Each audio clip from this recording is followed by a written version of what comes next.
TDP అభిమానులకు party high command good news చెప్పింది. TTP సభ్యత్వ నమోదు గడువును మరో 15 రోజులు పొడిగించింది. ఈ నెల 15 వరకు టీడీపీ సభ్యత్వ నమోదు కార్యక్రమం నిర్వహించనుంది. ఇక మరోవైపు తెలుగుదేశం పార్టీ చేపట్టిన సభ్యత్వ నమోదు ఈసారి రికార్డులు బద్దలు కొడుతుంది. డిసెంబర్ 31 నాటికి ఏకంగా 94 లక్షల సభ్యత్వాలు నమోదయ్యాయి. ఈ స్థాయిలో సభ్యత్వం నమోదు కావడం ఆ పార్టీ చరిత్రలో ఇదే తొలిసారి కావడం విశేషం. ఈసారి 1 కోటి సభ్యత్వాలను నమోదు చేయాలన్న లక్ష్యంతో అక్టోబర్ 26న పార్టీ అధినేత చంద్రబాబు ఈ కార్యక్రమాన్ని లాంఛనంగా ప్రారంభించారు.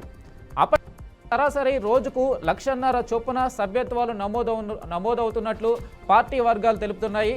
ఇక ఈ క్రమంలో మంగళవారం నాటికి 94 లక్షల సభ్యత్వాలు నమోదయ్యాయి. 1 కోటి సభ్యత్వాల లక్ష్యాన్ని అందుకోవడానికి మరో 6 లక్షలు మాత్రమే కావాలి.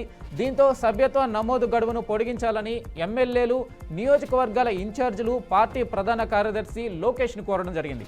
వాస్తవానికి ఈ గడువు డిసెంబర్ 31తో ముగిసింది. కానీ పార్టీ నేతల వినతి మేరకు దీన్ని సంక్రాంతి వరకు పొడిగిస్తూ నిర్ణయం తీసుకున్నారు. ఇక ఇప్పటి వరకు జరిగిన సభ్యత్వ నమోదులో రాష్ట్రంలో 10 అసెంబ్లీ నియోజకవర్గాలు 1 లక్ష మార్కుని దాటేశాయి.